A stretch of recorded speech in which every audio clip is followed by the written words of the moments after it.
jour, Allah accepte. Quelle hypocrisie. Quelle hypocrisie. Si toi tu connaissais la ilaha illallah que tu dis à la fin de ton jour là, tu n'allais pas manger l'argent des gens. Si tu connaissais la ilaha illallah, tu n'allais pas manger l'argent des gens. Quelle hypocrisie. Voilà votre religion. Voilà la sunna. Voilà la sunna. Nous on suit la sunna. C'est ça la sunna. Dire aux gens, faites de tout ce que vous voulez. À la fin de ton jour, tu dis la ilaha illallah et tu iras au paradis. Malgré les insultes, malgré parler dans le dos des gens, malgré forniquer, malgré tout, voilà la religion qui est basée sur ça. Il faut prier, mais tu peux forniquer. Il faut prier, tu peux insulter. Il faut prier, tu peux faire tout ce que tu veux. Allah est miséricorde. Il te pardonne un coup. La hawla wa la quwwata illa billahi al-azim. Ma li haula'i al-qawm ya rabbi. كبرت كلمة تخرج من أفواههم إن يقولون إلا كذبا يفترون على الله وعلى رسوله الكذب وهم يعلمون. Ils incitent les gens à aller faire des djihad. Ils soutiennent le djihadisme. Au Mali, tu vas voir des imams en train d'insulter les gens qui défendent, hein, comme Abdoul Yang. Abdoul Yang, c'était un vrai homme. Il est au Mali un vrai patriote en train de défendre son pays. Mais tu vas voir des imams qui sortent qui n'est pas musulman. Vous n'avez pas dit dans vos hadiths là-bas, que aimer son pays, que ça fait partie de la foi, c'est leur hadith. Et vous, vous détestez vos pays. Que quand tu mets l'islam, que quand tu mets la religion, quand tu mets le pays, que tu mets la religion, que tu dois prendre l'islam. Quel égarement. Quel égarement. C'est pour cela qu'ils n'ont pas peur de foutre la merde dans leur pays. Que quand tu mets l'islam, quand tu mets le pays, que tu dois prendre l'islam. Parce que vous n'êtes pas normal dans votre tête là-bas. Quand on met l'islam et le pays, moi je prends mon pays. Vous savez pourquoi je prends mon pays? Parce que l'islam là que toi tu prends, tu peux pas pratiquer en tant qu'il n'y a pas la paix chez toi. L'islam que toi tu dis, si tu vois maintenant vous êtes dans votre mosquée là-bas avec les bazins riches et vous parlez comme vous voulez, parce qu'il y a des soldats maliens qui sont en train de vous garder.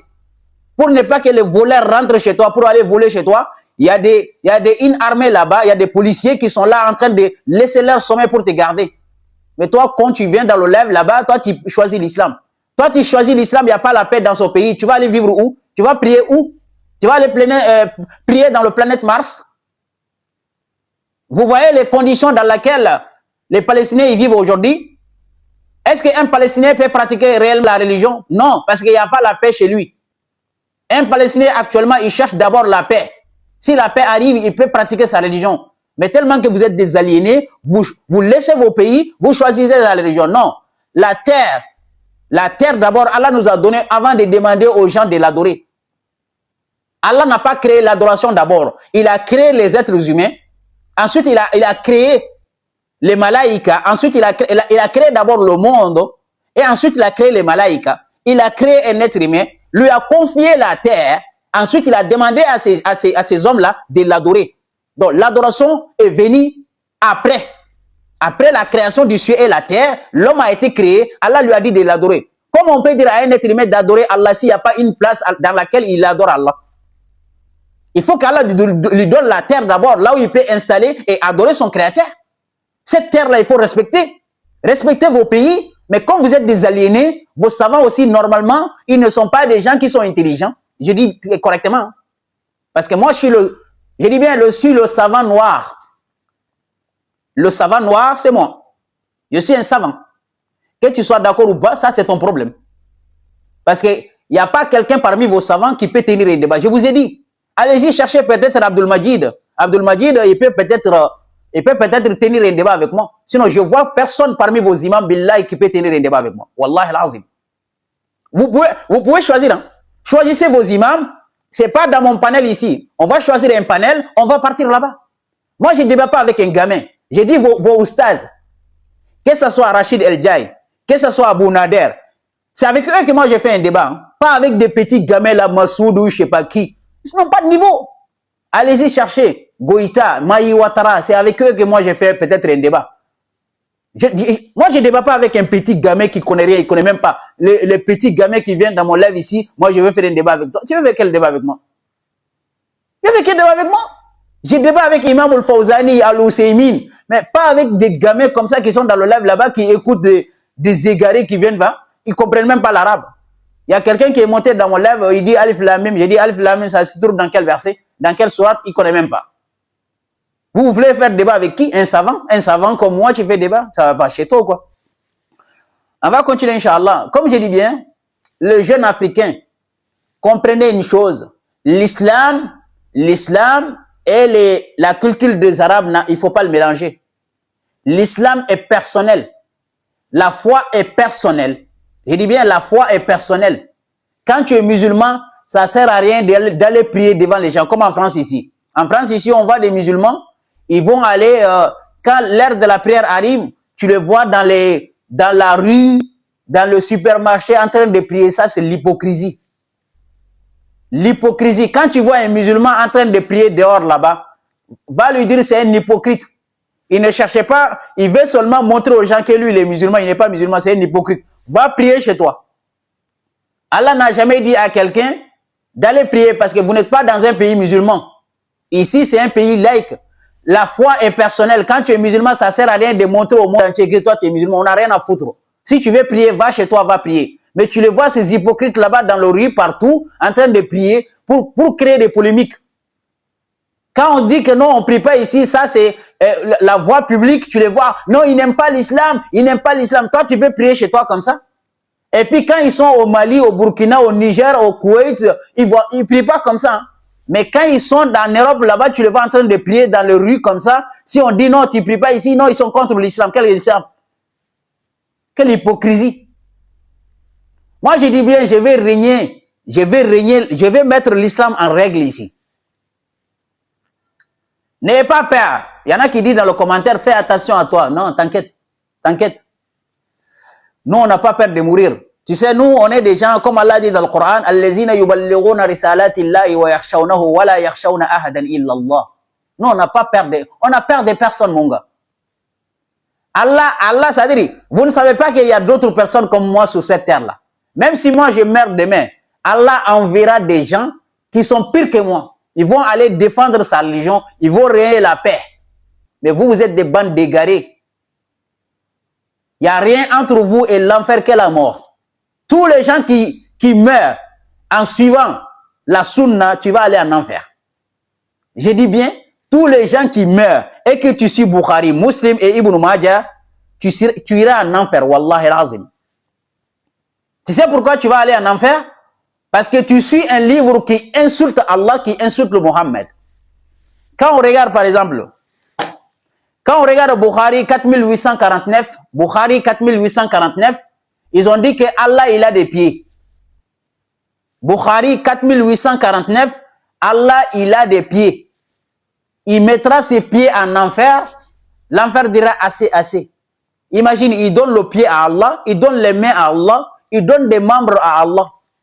C'est pour cela que j'ai dit que leur Allah et notre Allah, ils ne sont pas pareils. Comme Allah peut avoir le pied, Allah il a des mains, Allah il est comme un jeune. Mohammed aussi également, laisse tomber. Ils ont insulté Mohammed, ils ont insulté Allah. Et au même moment, ils se disent musulmans. Au même moment, c'est moi qui ne suis pas musulman. Wallahi, quand Allah mettra ses pieds en enfer, que l'enfer dira assez, assez, assez.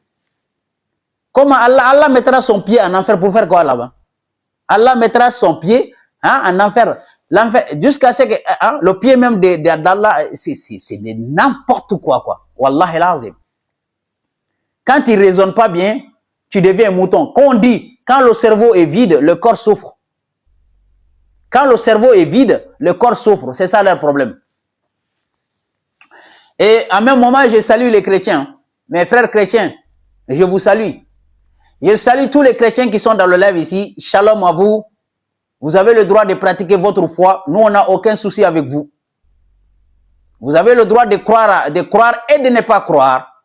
Les kémites aussi également, vous avez le droit de croire et de ne pas croire. Mais en tant qu'un être humain, on vit ensemble sur cette terre-là dans la paix. On vous aime tous. Nous, on n'est pas comme des djihadistes là-bas. Ceux qui suivent le hadith, les sunnites, les wahhabistes et les salafis sont des djihadistes. Personne ne peut vivre avec cette communauté-là sur la terre. Ils n'aiment personne. Il ne faut pas les regarder que vous allez les comparer en islam. Non. Ils sont nombreux, mais ils ne sont jamais sur la vérité. Allah nous appelle, Allah nous incite à amener la paix dans le monde. Mais ils cherchent le problème, le mal, répandre le mal sur la terre. Mais quand on leur dit, il ne faut pas répandre le mal sur la terre, ils ont dit, nous sommes des réformateurs. Comme Allah dit dans le Coran, إِذَا قِيلَ لَهُمْ لَا تُفْسِدُوا فِي الْأَرْضِ قَالُوا إِنَّمَا نَحْنُ مُصْلِحُونَ أَلَا إِنَّهُمْ هُمُ الْمُفْسِدُونَ وَلَكِنْ لَا يَشْعُرُونَ. Ils pensent qu'ils sont là à amener la paix, alors que ce sont des vrais corrupteurs sur la terre. هُمُ الْمُفْسِدُونَ وَلَكِنْ لَا يَشْعُرُونَ. Bon, pour finir, je ne vais pas parler trop. Pour finir, je demande à tous les gens qui sont, à toutes les femmes musulmanes qui portent le voile, abandonnez ces voiles-là. La manière dont vos mamans s'habillaient avec des pains, apporter le pain, c'est ça votre culture, c'est ça votre tradition.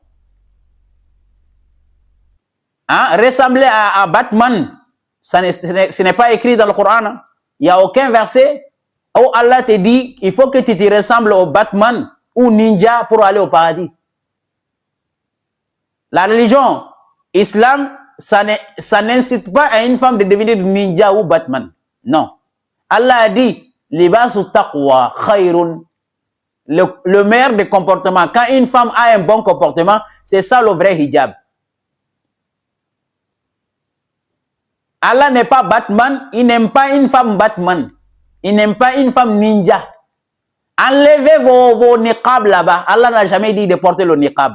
Ça, c'est de l'aliénation, ou comme on dit, être aliéné. Hijab là n'existait pas en islam. Aucun verset où Allah te dit de porter le niqab, que tu dois fermer ta tête jusqu'à les 2 yeux. Ça, c'est l'extrémisme. Allah n'est pas extrême. Il a dit, وَمَا جَعَلَ عَلَيْكُمْ فِي الدِّينِ مِنْ حَرَجٍ. Allah n'a pas rendu cette religion compliquée. Encore une fois, ce sont des savants qui vous disent d'aller porter ce genre de hijab. Ça existe nulle part dans le Coran. Donc, quand tu n'aimes pas, si la France a dit qu'il n'aime pas le niqab, il n'aime pas le hijab chez lui, il a raison. La France n'est pas un pays musulman. La France, c'est un pays qui est basé sur le christianisme. Donc, quand tu es musulman et que tu n'aimes pas la loi française, tu dégages. Si la France dit qu'il n'aime pas le niqab et que toi, tu veux porter le niqab, je te donne un pays où tu peux porter le niqab sans problème. Afghanistan. Wallahi, quand tu prends tes bagages et que tu quittes la France, aller en Afghanistan, ils vont dire, Masha'Allah, bienvenue. Mais pourquoi vous n'aimez pas Afghanistan? Alors que c'est le meilleur endroit pour porter le hijab. Pourquoi?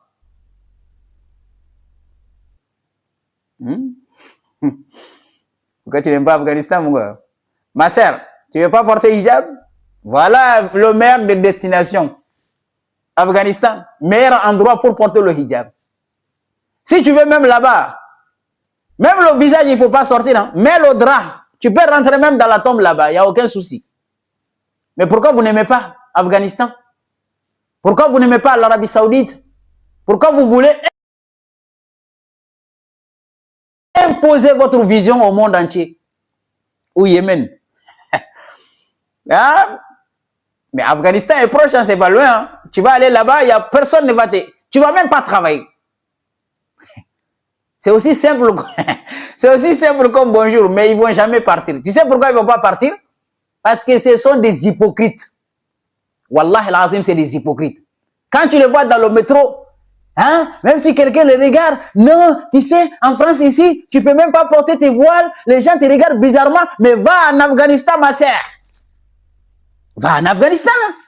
Personne ne te dérange là-bas. Ou le Pakistan, je sais pas à quel endroit. Tu peux pratiquer. Mais pourquoi tu fais chier les gens ici? Ici, c'est pas un pays musulman, il faut que tu comprennes ça. Ici, la France, c'est pas un pays musulman. Donc, si tu n'aimes pas la loi française, tu vas dans un endroit où on pratique la loi d'Allah. C'est aussi simple comme bonjour. Mais pourquoi faire chier tout le monde avec vos hijabs là-bas? Alors qu'Allah n'a même pas dit. Si Allah avait dit, oui, mais Allah n'a pas dit de porter le hijab.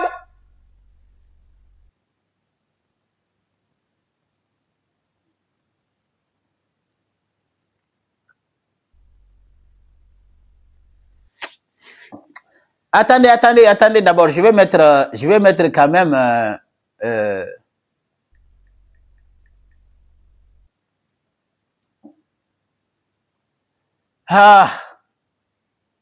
Voilà.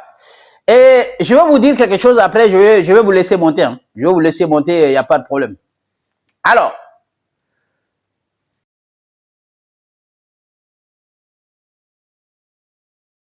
je vais vous citer 3 points, après je vais vous laisser monter.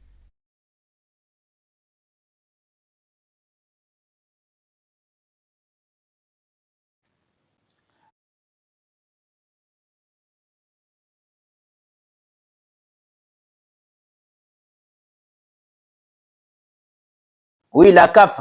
Et puis, le problème, c'est quoi? Moi, j'ai jamais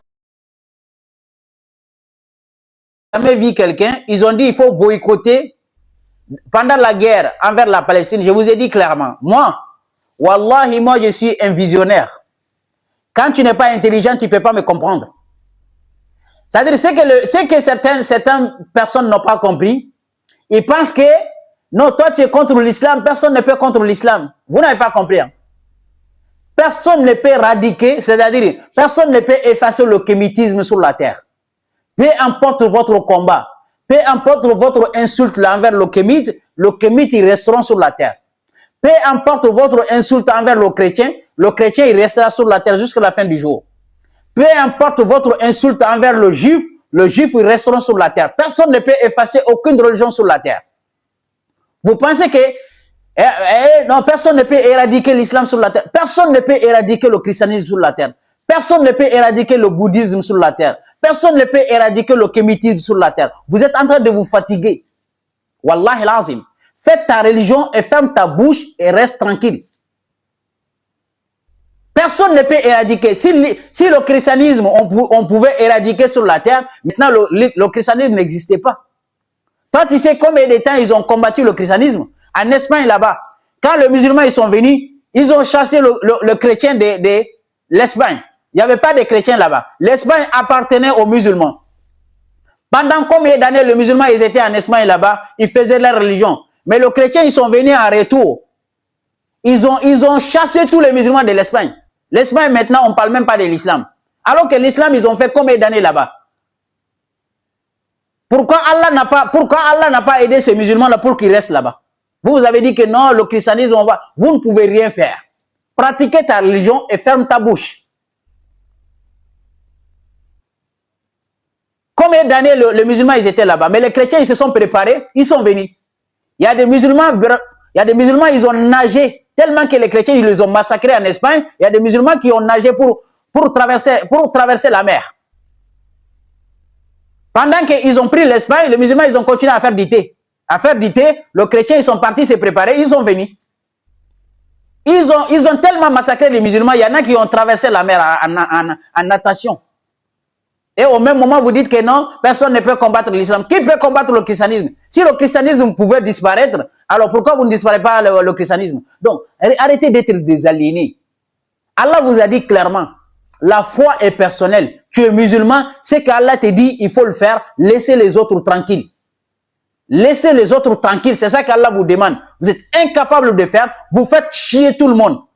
Les chrétiens ils vont en enfer, les juifs vont en enfer. Qui vous a dit? Fermez ta bouche et pratique ta religion et laisse les gens tranquilles. C'est ça qu'on vous demande, vous êtes incapable de le faire. Allah a clair dans Surah 6, verset 108. وَلَا تَسُبُّوا الَّذِينَ يَدْعُونَ مِن دُونِ اللَّهِ فَيَسُبُّوا اللَّهَ عَدْوًا بِغَيْرِ عِلْمٍ وَلَا تَسُبُّوا الَّذِينَ يَدْعُونَ مِن دُونِ اللَّهِ فَيَسُبُّوا اللَّهَ عَدْوًا بِغَيْرِ عِلْمٍ. Il ne faut pas insulter les gens qui adorent un autre Allah qui n'est pas votre Dieu. En retour, ils vont insulter votre Allah. C'est vous qui êtes en train d'insulter tout le monde.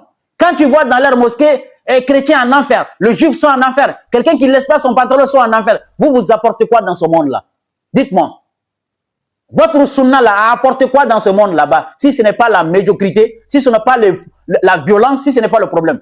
Votre sunna là a apporté quoi dans ce monde? Votre sunna là a apporté quoi? Dis-moi. Absolument rien. Rien.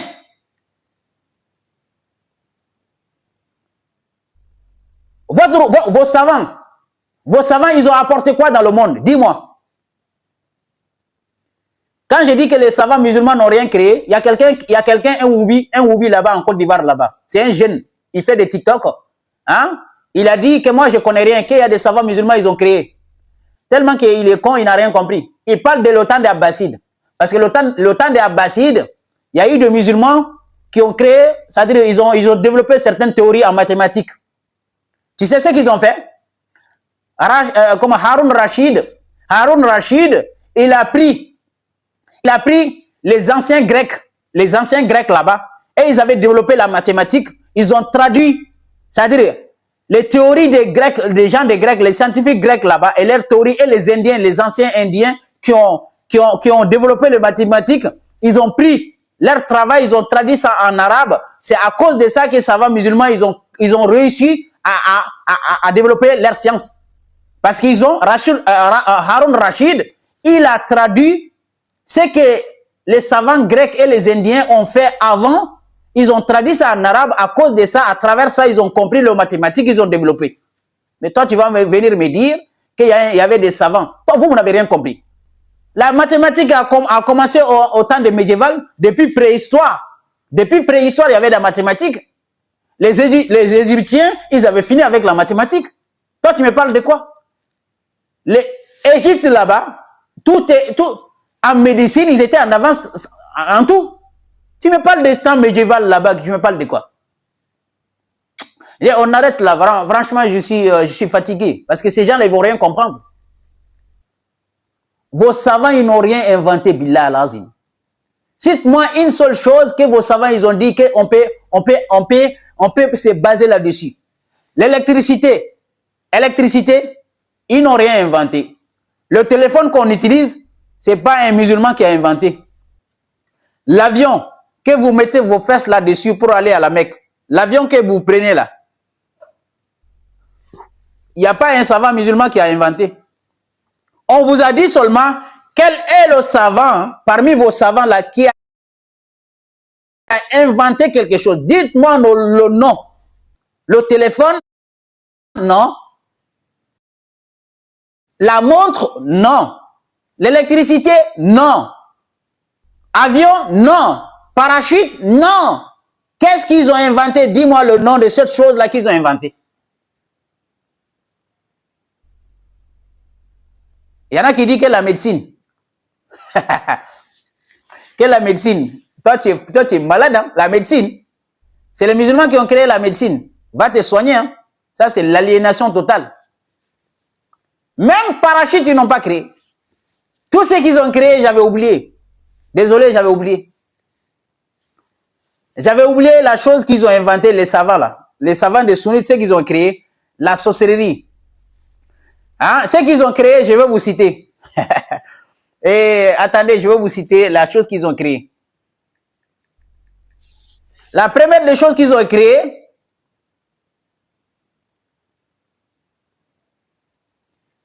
marié avec une petite fille.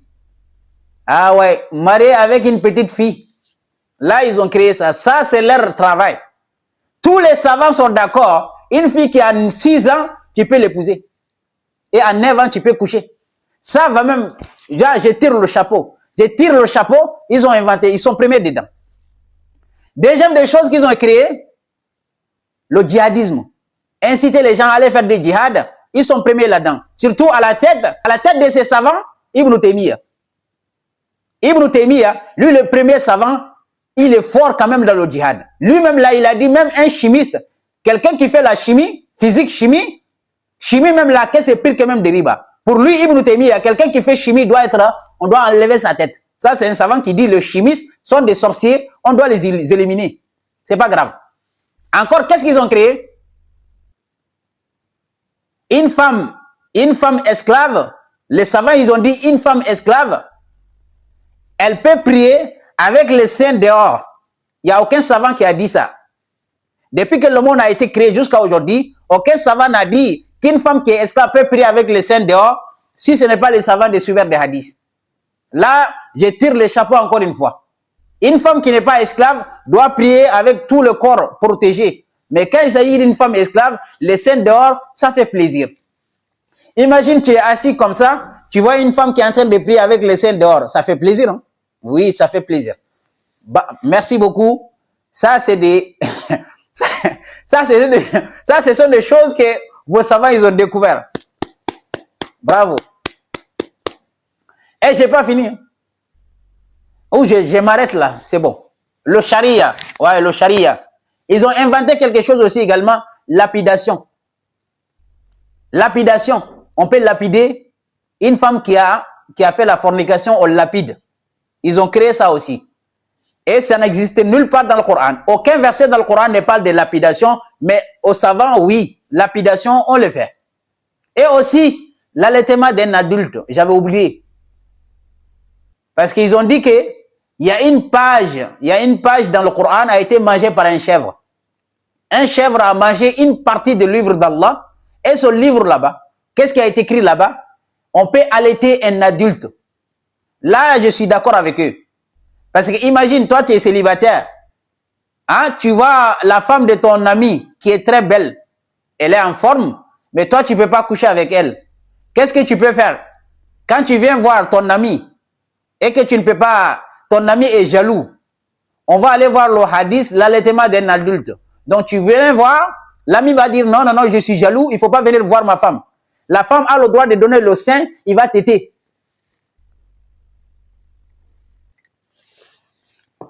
Attendez, est-ce que moi, je dois appeler ma femme pour me donner un café? Parce que là, ce n'est pas la peine. C'est-à-dire, une femme qui n'est pas ta femme, elle a le droit de donner le sein, tu têtes. Il faut téter le sein de... L'allaitement d'un adulte. Un adulte vient, une femme donne son sein. Il va téter. Quelle bonne éducation, quel bon enseignement de la part de ces suiveurs des hadiths. Le prophète donne l'autorisation à un autre homme de téter le sein d'une femme qui n'est pas sa femme. Bon, moi, je m'arrête là. Wallah, je m'arrête là. Je ne peux pas continuer, c'est bon. C'est bon. Après ça, je ne sais pas qu'est-ce que je vais vous dire. C'est-à-dire, le prophète donne l'autorisation à un homme adulte de téter le sein d'une autre femme qui n'est pas sa femme.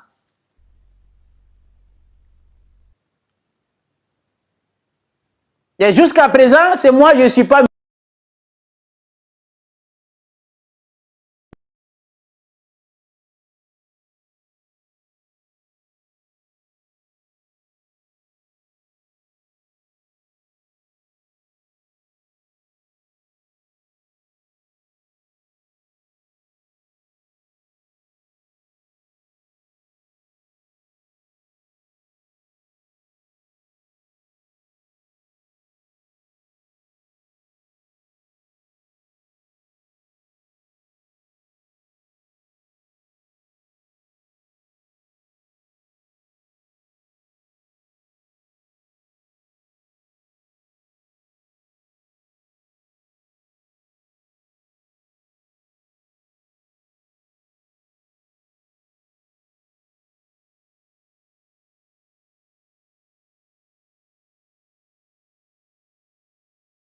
Si je continue, ce n'est pas la peine.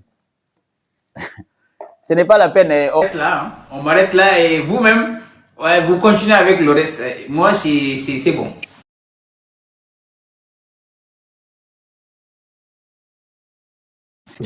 C'est bon pour moi, j'ai eu ma dose. J'ai eu ma dose. Bonjour. Bonsoir. Ouais, bonsoir. Comment ça va?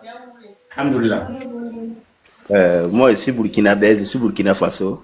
Oui. C'est pour vous saluer seulement. Merci beaucoup. Que le Seigneur Tout-Puissant qui est tous les jours.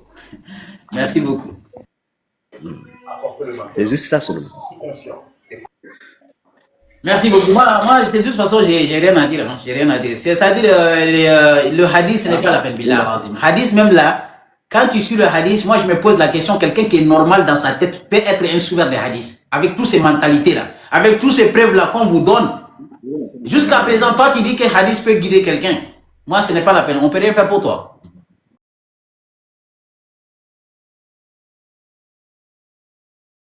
Voilà. Merci beaucoup, mon frère. On continue, s'il vous plaît.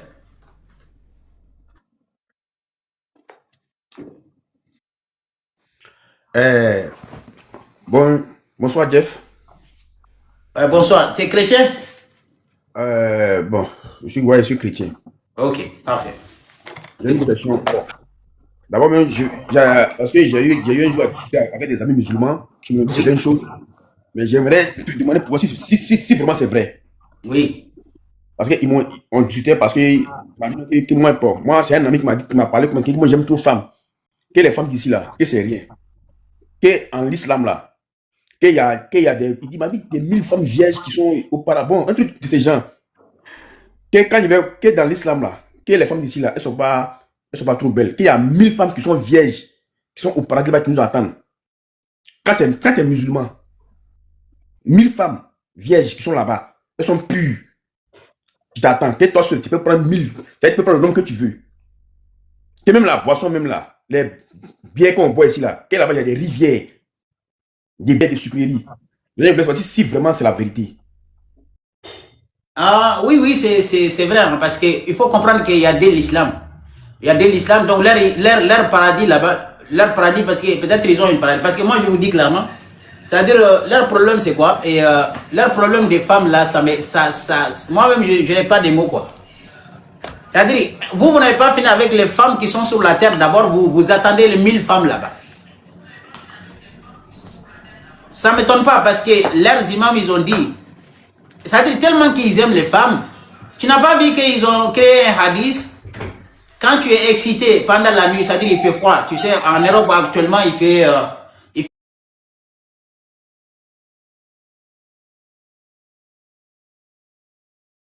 Un homme, souvent, il fait nuit, 3 heures du matin, ton corps chauffe. Donc, si ton corps commence à chauffer et que ta femme est à côté de toi et que tu veux faire plaisir et que la femme a dit non, je suis fatigué, il faut lui sortir le hadith. Tout ce que moi j'ai aimé chez eux là-bas, ça c'est ce hadith là-bas. Imagine, tu dis à une femme, moi je vais faire quelque chose, hein, je vais satisfaire mes besoins. La femme a dit non, il faut citer le hadith. Quand tu ne veux pas d'accord, le prophète a dit, quand tu n'es pas d'accord, les malaïkas ils vont te maudire jusqu'à le matin. Quand il dit ça, la femme commence à trembler, il va te donner. Là quand même je suis d'accord avec eux. Parce que là ça me fait plaisir même moi-même. Donc le seul hadith que moi je suis d'accord, c'est ce hadith là. Parce que quand il dit ça, c'est menace. Tu menaces une femme et puis il va te donner. Ça, c'est une bonne chose. Mais ça, c'est de n'importe quoi, mon frère. 1000 femmes au paradis. C'est-à-dire, ils pensaient, leur pensée sur le paradis. Ils prient pas parce qu'ils aiment Allah. Ils prient pour avoir le femme au paradis. Parce que leur souci, c'est la femme.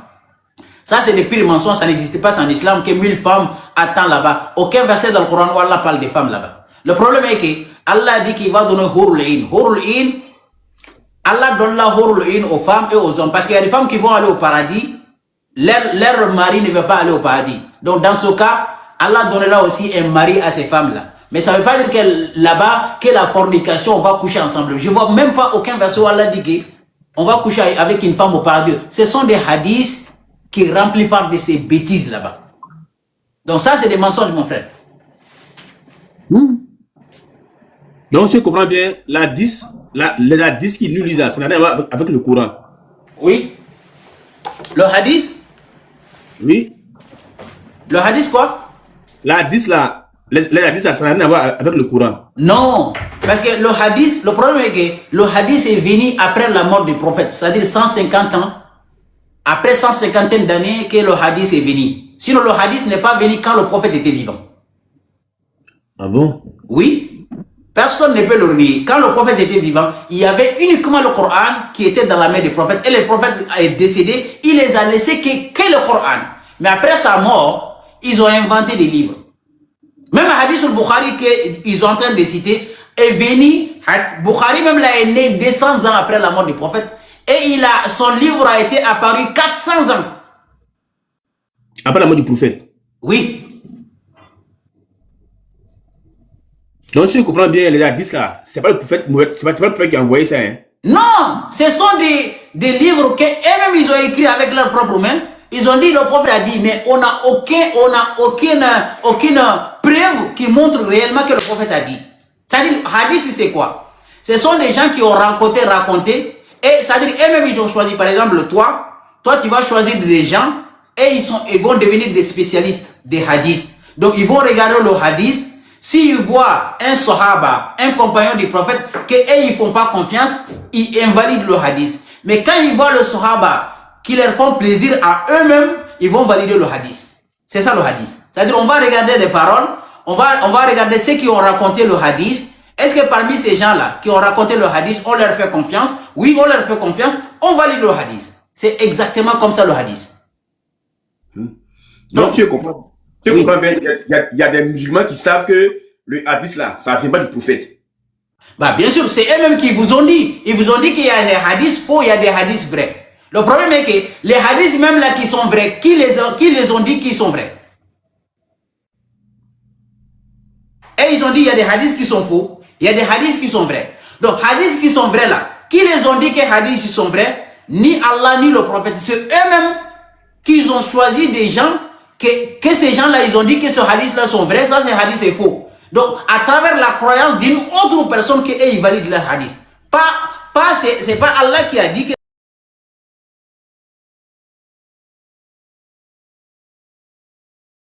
le hadith c'est vrai.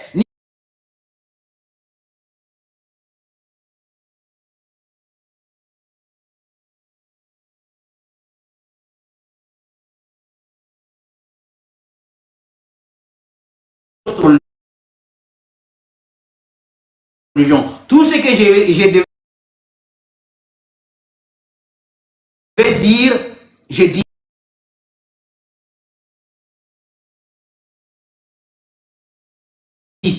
Tout ce que je ne devais pas dire, je n'ai pas dit.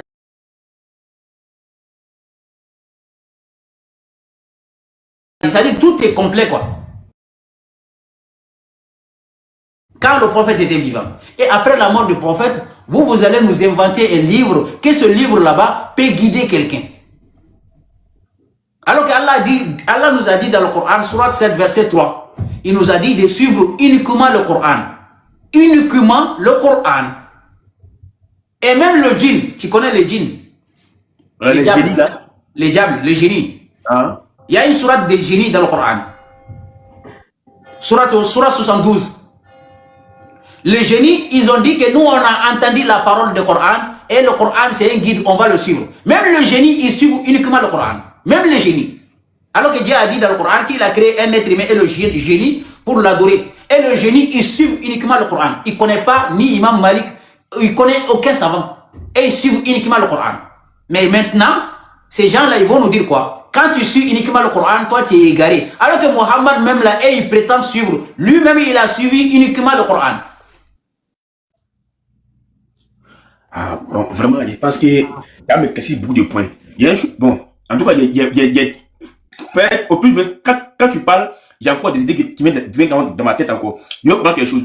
Est-ce que c'est le Coran? Je vais savoir si c'est le Coran qui a demandé, est-ce que c'est forcément qu'une femme musulmane marie un chrétien ou bien qui n'est pas musulman? Est-ce que c'est le Coran qui a dit ça? Non, ce que le Coran a dit qu'une femme croyante ne doit pas épouser un associataire. Un associataire, c'est quoi? Parce que le temps des prophètes, il y avait des gens, c'est-à-dire ils ont des statuts, c'est-à-dire ils adorent un autre Dieu qui n'est pas Allah. C'est-à-dire ils ont des croyances. Il dit que Dieu existe, mais il y a un autre Dieu plus Dieu. C'est-à-dire ils adorent deux dieux. Donc quand tu adores deux dieux et que tu as des croyances, tu dis qu'il y a deux dieux sur la terre, toi tu es un associataire, tu associes un autre créateur à Dieu. Donc là, Dieu nous a dit de ne pas épouser. Mais sinon, Dieu a dit clairement dans le Coran, Surah 5, on peut se marier avec les gens qui ont reçu le gens du livre. C'est les chrétiens et les juifs. On peut se marier parce que parmi les bonnes personnes, parmi les chrétiens, on peut se marier avec ces gens. Bon, parce que tous les chrétiens ne sont pas pareils. Un chrétien peut marier une musulmane? Bien sûr, une musulmane peut se marier avec un bon chrétien qui dit qu'il y a une seule croyance. Par exemple, un chrétien qui dit que moi je crois à un seul Dieu, il est musulman. Parce que pour moi, un musulman c'est quelqu'un qui croit à un seul Dieu et il croit au jour de la résurrection et il a un bon comportement. C'est ça qui fait de toi un musulman. Ce sont les trois piliers de l'islam. C'est-à-dire quelqu'un qui croit à un seul Dieu, et il croit au jour de la résurrection, qui sera jugé, et il a un bon comportement. C'est ça qui fait de toi musulman. Ce sont les trois piliers de l'islam. L'islam n'est pas 5 piliers, c'est des mensonges. L'islam est basé sur 3 piliers. Quand tu dis que Dieu n'existe pas, tu as quitté l'islam. Quand tu dis que le jour de la résurrection n'est pas vrai, tu as quitté l'islam. Si tu n'as pas un bon comportement, c'est-à-dire que tu insultes les gens, tu tues les gens, tu fais des massacres, tu n'es plus musulman. Parce qu'un musulman ne tue pas, un musulman n'est pas raciste, un musulman doit avoir un bon comportement. Quand tu as ça, tu fais partie des musulmans. Mais quand tu pries, mais au même moment, tu tues, au même moment, tu couches avec la femme d'autrui, au même moment, tu manges l'argent des gens, toi tu n'es pas musulman. Même avec ta prière, tu seras en enfer. Ouais. Donc l'islam, un musulman, l'islam n'est pas une religion, mais c'est une voie à suivre. C'est-à-dire il y a des voies qu'il faut suivre pour avoir le salut. On est d'accord? Oui, oui, oui. Donc ces voies-là n'est pas basée sur la violence, n'est pas basée sur les insultes, n'est pas basée sur la prière uniquement, est basée sur le bon comportement. Parce qu'un pays ou une communauté qui est basée sur une bonne éducation, cette communauté ne sera jamais égarée. Mais comment une religion peut être basée sur le 5 piliers, et parmi les 5 piliers là, il n'y a même pas de bons comportements là-dedans? Comment tu peux comprendre ça? C'est ça. C'est-à-dire le 5 piliers là, il n'y a pas de bons comportements là-dedans. Comment une religion peut se baser et qu'on met le comportement à côté? C'est pour cela que quand tu les vois, ils font à la Mecque là-bas, ils sont racistes. Va voir la Mecque. La Mecque là-bas, les Noirs, là où les Noirs dorment et là où les Arabes dorment, ils ne sont pas pareils. Oui, c'est pas pareil. On a vu ça souvent à la télé même. Tu as vu la vidéo? Les Noirs dorment sous le pont. Comme ça dans les... Les Noirs dorment sur le pont et les Arabes dorment dans la chambre là-bas. Et ça ne dérange pas les Noirs. Hein. C'est pour cela qu'il dit que les Noirs sont aliénés. Ils sont des aliénés. Ils ne vont jamais se réveiller. Malgré qu'ils voient que leur propre frère, il paye 7 000 € pour aller à la Mecque, dormir sous un pont, ils pensent que ça aussi, ça pardonne les péchés. Parce qu'on les a mis dans leur tête. Même si tu dors sous le pont, à la Mecque là-bas, là tu auras des bénédictions. Parce qu'ils sont tellement aliénés, tellement que les Arabes les ont aliénés, ils ne peuvent même plus réfléchir. Les savants qu'on suit, je vais aller plus vite, les savants qu'on suit, tous les musulmans suivent, il n'y a aucun noir là-dedans. Et ça ne les dérange pas. Les savants sur la terre, que tous les musulmans suivent, il n'y a aucun noir là-dedans. Moi, je me pose la question. Donc, Dieu choisit les Arabes seulement pour guider le monde? Ou, si l'islam est universel, normalement, moi, personnellement, le savant peut sortir dans chaque communauté. Oui, forcément, oui. Mais pourquoi les savants ne sortent jamais chez les Noirs?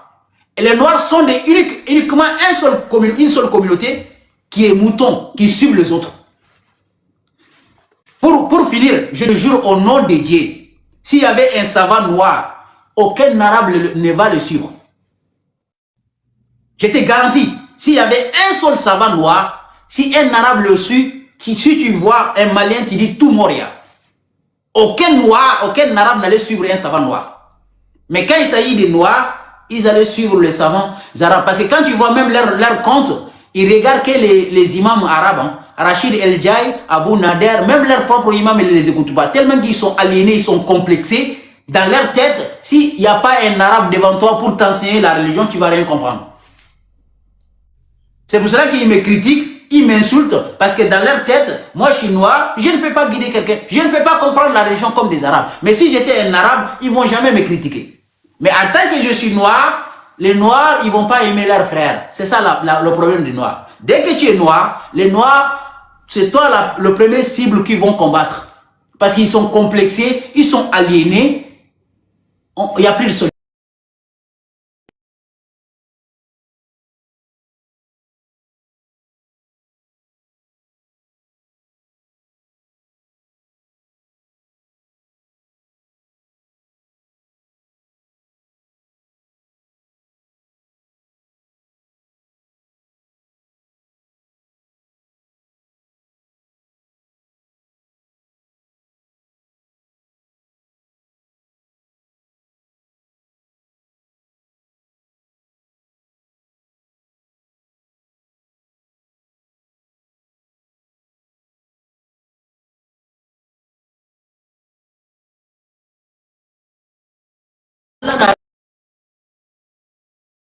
Rien dit là-dedans. Le Coran est juste quelque chose que Allah a dit, mais il n'a rien expliqué, quoi. Ce sont des savants qui expliquent. C'est-à-dire Allah même qui a descendu son livre, il a descendu un livre qui est bien détaillé, et ils ont dit non, Allah tu mens, tu n'as rien expliqué. C'est pour cela que je les traite de mécréants.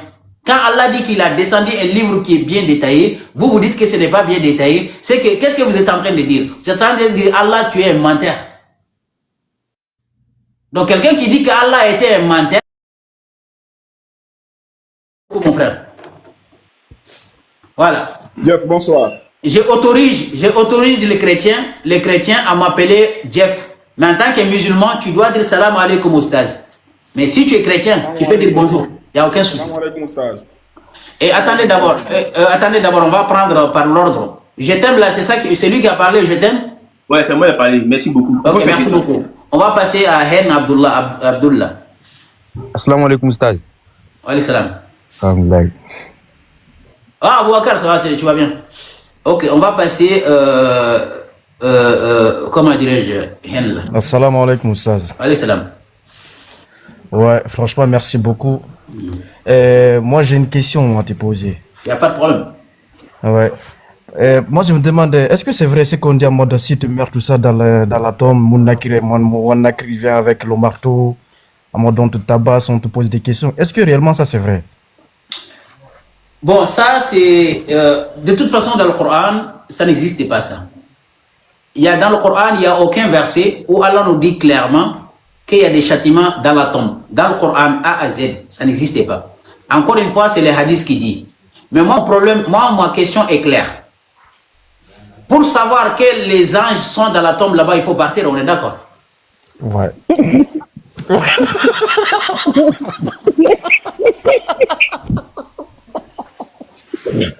Ouais, franchement, c'est logique. C'est logique au sage. Alors, qui est parti voir là-bas et puis revenir? Non, Personne n'est jamais allé. Il faut que la personne se présente. Ouais, excusez-moi si je rigole comme ça. Non, c'est pas grave. On doit rigoler parce qu'on doit rigoler. Ouais. Il faut savoir la personne qui est partie, si quelqu'un est déjà parti et que les malaïkas, ils ont vu des marteaux là-bas, ils vont venir nous dire. Donc, si la personne qui est partie, ils vont nous dire non, c'est le prophète qui a dit, parce que le prophète sait ce qui va se passer demain.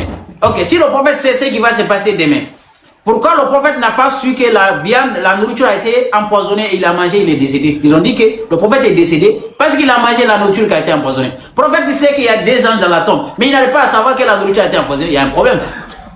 Ouais. Donc, mon frère, toi-même, tu as la réponse.